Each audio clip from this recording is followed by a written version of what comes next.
अमीर बनने के सिद्धांत को नहीं बदल सकते, सिद्धांतों के अनुसार आपको बदलना होगा। आइए समझते हैं दुनिया भर में अमीर लोग क्या कर रहे हैं। सबसे पहले बात करते हैं मिस्टर भारती मित्तल, एयरटेल के मालिक, क्या कर रहे हैं सर। डेफिनेटली इनके काम का चुनाव है पैसिव इनकम, लेकिन साथ ही साथ ये नेटवर्क बना रहे हैं। और अगर मैं आपकी लैंग्वेज में बात करूं तो ये चेन बना रहे हैं। जी हाँ, क्योंकि हम लोगों को हिंदी लैंग्वेज प्रॉपर समझ में आती है, बेसिकली चेन बना रहे हैं। आइए थोड़ा सा और बढ़ते हैं, बाकी के लोग क्या कर रहे हैं।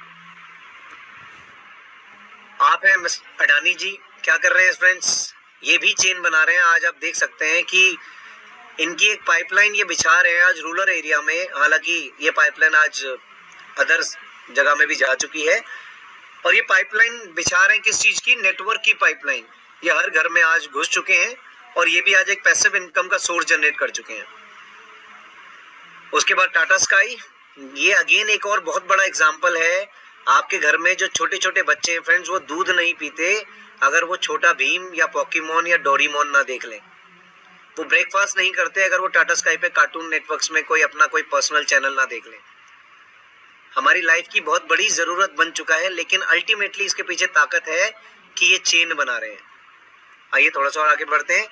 वोडाफोन अगेन आज वी हो चुका है, वोडा ने आइडिया, लेकिन अगेन चेन बना रहा है। उसने चेन बनाना नहीं छोड़ा, सब कुछ बदल गया, प्रोसेस बदल गया, कंपनी बदल गई, स्टाफ बदल गया, कोलैबोरेशन हो गया वोडाफोन एंड आइडिया के बीच में। लेकिन एक चीज कॉमन है, वो कॉमन चीज है चेन बनाना।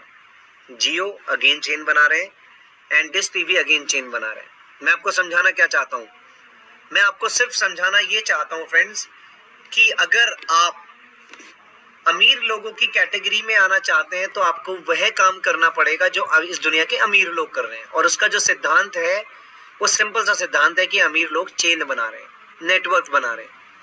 इससे कोई फर्क नहीं पड़ता कि वो चेन पैसा इन्वेस्ट करके बना रहे हैं या बगैर पैसा इन्वेस्ट किए बना रहे हैं। अल्टीमेटली इन सब के पीछे जो एक ताकत है वो ताकत है नेटवर्क की। आइए थोड़ा सा और समझते हैं। आई एम श्योर आप इसे जानते होंगे, मैकडोनल्ड्स। आज हम बहुत शान से एक 10 रुपए वाला बर्गर खाने के लिए, जो कि हमारे गली के बाहर बेचता है बर्गर वाला, उसको छोड़ के हम 100 रुपए या 150 रुपए या 50 रुपए खर्च करके आते हैं मैकडोनल्ड्स में बैठ के। क्योंकि सोसाइटी बदल गई है, पूरी सोसाइटी आज वहां जा रही है, तो हम भी अपने स्टैंडर्ड को मेंटेन करने के लिए मैकडोनल्ड्स में जाके बर्गर खाते हैं। लेकिन ये मैकडोनल्ड्स कर क्या रहा है फ्रेंड्स, 1954 में ये मैकडोनल्ड्स स्टार्ट हुआ था। आज 33,000 दुकानें इसकी पूरी दुनिया में खुल चुकी हैं, और पता नहीं कितने सारे लोग आज इस मैकडोनल्ड की चेन में बंधे हुए हैं।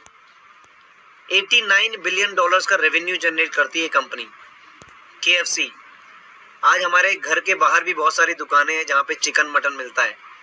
लेकिन फर्क क्या है, एक इंसान अपनी चिकन मटन की दुकान खोल के पूरी जिंदगी भर काम करता है, और एक इंसान आज दिखता भी नहीं है लेकिन फिर भी आज इस दुनिया के सबसे धनी लोगों में आता है। Founded in 1930, 18,000 outlet, 115 countries world wide, 13 billion revenue. Again power of network, chain बना रहे हैं। आइए थोड़ा सा और आगे बढ़ते हैं। 7 हेवन वंस अगेन एक बहुत बड़ी कंपनी है इंटरनेशनल, 1927 में फाउंड हुई थी।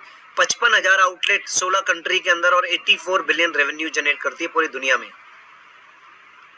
Again biggest example of networking, chain बना रहे हैं। अगर मैं एक सिंपल भाषा में बात करूं तो एक आम आदमी अगर अमीर बनना चाहता है, और अगर बहुत सारा पैसा कमाना चाहता है और इस दुनिया के धनी लोगों में आना चाहता है, तो सिंपल सी बात है, उसे चेन बनानी पड़ेगी।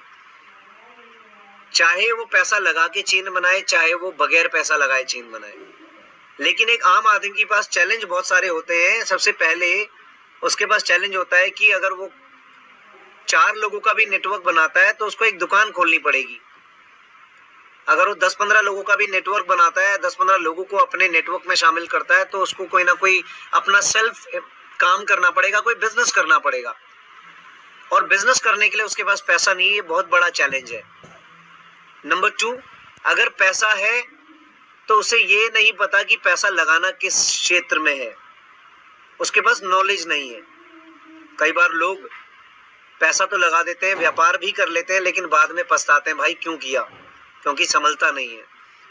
अगर ये दोनों चीजें हैं तो सबसे बड़ी चीज जो आज की डेट में सब लोगों के लिए परेशानी है वो है अपना खुद का ओन प्लेस नहीं है किसी भी काम को शुरू करने के लिए।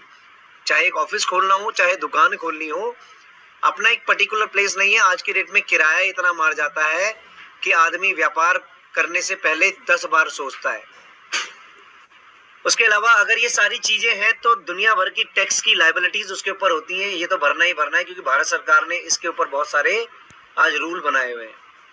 उसके अलावा अगर इन केस ये सारी चीजें वो अरेंज कर ले तो उसके पास बैकअप होना भी जरूरी है, क्योंकि 2 से 3 साल लगातार जब वो 10-15 लोगों को अपने नेटवर्क में शामिल करेगा तब जाके 2 से 3 साल के बाद उसको प्रॉफिट आना शुरू होगा। लेकिन उन 10-15 लोगों को सरवाइव करने के लिए 2-3 साल वो फ्री में काम नहीं करेंगे, उसके पास एक बैकअप होना चाहिए, चाहे उसको प्रॉफिट हो या ना हो उसके काम से, लेकिन उसके पास बैकअप होना चाहिए ताकि उनके 10-15 लोगों को वो संभाल सके। इसके बाद भी अगर ये सारे काम आप कर लेते हैं, आपके पास बैकअप भी है, पैसा भी है, नॉलेज भी है, ऑफिस स्पेस भी है, सब कुछ है, लेकिन इसके बाद भी बहुत बड़ा रिस्क है फ्रेंड, बहुत बड़ा रिस्क। दोस्तों ज्यादातर लोग एक बड़े रिस्क से बचने के लिए उसी रास्ते का चुनाव करते हैं जिसका चुनाव आज तक उनके बड़े बूढ़ों ने किया होता है, और वह चुनाव होता है नौकरी। हर इंसान इतने बड़े रिस्क से बचने के लिए सिर्फ एक ही चुनाव करता है जो हमारे बाप दादा ने किया था, उनके बाप दादा ने किया था, उनके भी बाप दादा ने किया, और वो चुनाव सिंपल सा होता है जॉब, क्योंकि वो उसको सबसे सेफ लगता है। लेकिन क्या आपकी नौकरी सुरक्षित है? यह एक बहुत बड़ा सवाल है, बहुत बड़ा सवाल। आपका जो भी व्यापार आप आज कर रहे हैं, जो भी नौकरी आप आज कर रहे हैं, क्या वह सुरक्षित है? क्या आप बोल सकते हैं कॉन्फिडेंटली कि 5 साल बाद भी आपकी नौकरी रहेगी? जी नहीं। आज की डेट में अगर मैं बात करूं, आज हर सेक्टर में बहुत बड़ा बवाल मचा पड़ा है। MSME, micro small medium enterprises, सबसे बड़ा सेक्टर है फ्रेंड, बहुत बड़ा सेक्टर।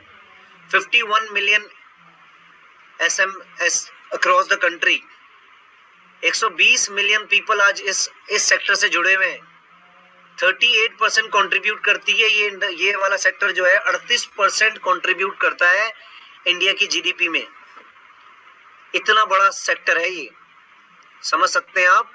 ये माइक्रो स्मॉल मीडियम इंटरप्राइजेस जो सेक्टर है आज ये पूरी तरीके से हिल चुका है। जिनके छोटे छोटे कारखाने थे, छोटी छोटी फैक्ट्रीज थी, ये सब हिल चुके हैं फ्रेंड्स। आज बड़े बड़े industry, aviation, hotel industry, airlines industry, travel agencies and companies, holiday companies, local taxi operating आज हिल चुका है। आज ऑटोमोबाइल इंडस्ट्री बुरे तरीके से हिल चुकी है। और कुछ समय और रुक जाइए, जितने लोग ऑटोमोबाइल इंडस्ट्री में अपना आज जीविका को चला रहे हैं, सिर्फ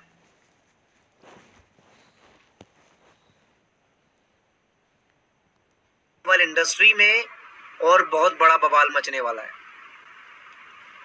बहुत बड़ा बवाल। उसके अलावा सैलून इंडस्ट्री डाउनफॉल्स में है, रिटेल इंडस्ट्री बहुत बड़ा डाउनफॉल है फ्रेंड्स। आज लोग मॉल के अंदर दुकानें खोल के बैठे हुए हैं, लेकिन ग्राहक के नाम पे कुछ नहीं है वहां पे, और उनका किराया उन्हें मार देता है। आइए थोड़ा सा और बात करते हैं। अगर मैं बात करूं तो 2019-20 में GDP ग्रोथ सिर्फ 5% रहने का अनुमान है, और 11 साल में सबसे कम होगी। ये पिछले साल का मैं आपको आंकड़ा बता रहा हूं। आर्थिक सुस्ती की वजह से कंपनियों ने रोजगार घटा दिया है, और सरकारी नौकरियों में भी 39,000 मौके कम होने का अनुमान है। 39,000 मौके। मैं आपको डरा नहीं रहा हूं, हम आपको डरा नहीं रहे हैं, हम आपको सिर्फ एक रास्ता दिखाने की कोशिश कर रहे हैं, एक अपॉर्चुनिटी समझाने की कोशिश कर रहे हैं। आज लोगों को काम की जरूरत है दोस्त। आइए थोड़ा सा और आगे बढ़ते हैं। थोड़ा सा और इंतजार कर लीजिए फ्रेंड्स, मात्र 10 सालों का, सिर्फ 10 सालों का और इंतजार कर लीजिए, बिकॉज BBC वर्ल्ड ने ऑलरेडी अपनी रिपोर्ट में कह दिया है, वर्ल्ड इकोनॉमिक फोरम ने ऑलरेडी अपनी रिपोर्ट में कह दिया है कि भविष्य में नौकरियों की राह आसान नहीं रहने वाली। रिपोर्ट में कहा गया है कि आने वाला वक्त रोजगार सेक्टर के लिए उथल पुथल भरा होगा, और वर्ष 2030 तक वैश्विक स्तर पर 80 करोड़ नौकरियां संकट में होंगी। एंड प्लीज मेरे पे विश्वास मत करिएगा, ये मैं नहीं बोल रहा, ये आंकड़े बोल रहे हैं दोस्त। रिपोर्ट में कहा गया है कि आने वाले समय में मशीनों के आगे लोगों की नौकरियां कुर्बान होंगी और ये नौकरियां छीनने वाला और कोई नहीं, एक ही चीज होगी, वो होगी मशीन, रोबोट। जी हाँ, 80 करोड़ नौकरियां कुर्बान होंगी फ्रेंड्स, ये मैं नहीं बोल रहा, ये आंकड़े बोल रहे हैं। और आज भी कुछ बुद्धिजीवी लोग हैं जिनके दिमाग में ये बात नहीं जा रही है। उन्हें लगता है वो 19वीं सदी में आज जी रहे हैं, उन्हें ऐसा लगता है कि वो बेस्ट है। वो आज भी अपने आप को अपडेट करने को राजी नहीं है। आज भी जहां पर 5G का जमाना आ चुका है, वो आज 2G पे नेटवर्क पे ही जी रहे हैं। लेकिन 2G 5G के टाइम पे नहीं चलता बॉस, बहुत दिक्कतें आती हैं। यही नहीं, नोएडा में देश की सबसे बड़ी रोबोट फैक्ट्री की शुरुआत हो गई है। नीति आयोग के सीईओ अमिताभ कांत जी ने उद्घाटन कर दिया इसका। जी हाँ, अभी भी समय है, आने वाला टाइम रोबोट का होगा। जो काम हम कर रहे हैं वह काम अब मशीनें करेंगी, क्योंकि वो बिना रुके लगातार काम करते हैं। फिर हम क्या करेंगे सोचिए, बहुत बड़ी बात है। अब ये रिपोर्ट मेरी नहीं है, यहाँ पे पढ़ सकते हैं आप। ये लिखा है 4 मार्च 2021, 4 मार्च 2021। कब गया है 4 मार्च, आप लगा सकते हैं फ्रेंड्स। ये रिपोर्ट अभी रिसेंटली है। एक टाइम था जब हम बोलते थे कि आसमान में एरोप्लेन उड़ेंगे, सिर्फ बोलते थे, लेकिन आज वो टाइम आ गया। एक टाइम था जब हम बोलते थे मेट्रो ट्रेन आएगी, दरवाजे अपने आप खुलेंगे, ऑटोमेटिक होगा, आज वो टाइम आ गया। लेकिन आज आपको बताया जा रहा है, आज आपको आगाह किया जा रहा है कि बहुत जल्दी अगर आपने अपने परिवार के लिए एक बी प्लान को अरेंज नहीं किया, एक सेकंड सोर्स ऑफ इनकम को जनरेट नहीं किया, तो आपकी जिंदगी बहुत बड़े खतरे में पड़ने वाली है। आइए थोड़ा सा और आगे चलते हैं। अब ऐसे हालात में करें तो क्या करें? प्रॉब्लम तो है दोस्त, बहुत बड़ी प्रॉब्लम है। और जिस इंसान को इस प्रॉब्लम का आभास आज हो रहा है ना, आने वाले 5 सालों में वो अपनी जिंदगी को बचा सकता है। और जिस इंसान को इस प्रॉब्लम का आज भी रियलाइजेशन नहीं हो रहा, आज वो रियलाइज नहीं कर पा रहा, आने वाले 5 साल में उसकी जिंदगी 100% खतरे में आने वाली है। न केवल वो अपनी जिंदगी को खतरे में डाल रहा है, बल्कि वो अपने साथ साथ अपने परिवार की पूरी जिंदगी को खतरे में डाल रहा है। और न केवल अपने परिवार की, बल्कि अपने आने वाली पीढ़ियों की जिंदगी को भी खतरे में डाल रहा है। तो ये बहुत बड़ा आपके पास मौका है। प्रॉब्लम तो है।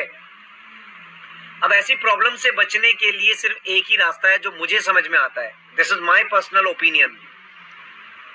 आपको क्या समझ में आता है, it's up to you. This is my personal opinion. मुझे जो रास्ता समझ में आता है दैट इज नेटवर्क मार्केटिंग। मेरे 4 साल के अनुभव के बाद, इस इंडस्ट्री में 4 साल लगातार एक्टिवली काम करने के बाद, मैं लोगों को सिर्फ एक ही रास्ते के बारे में बताता हूँ और वो रास्ता है नेटवर्क मार्केटिंग।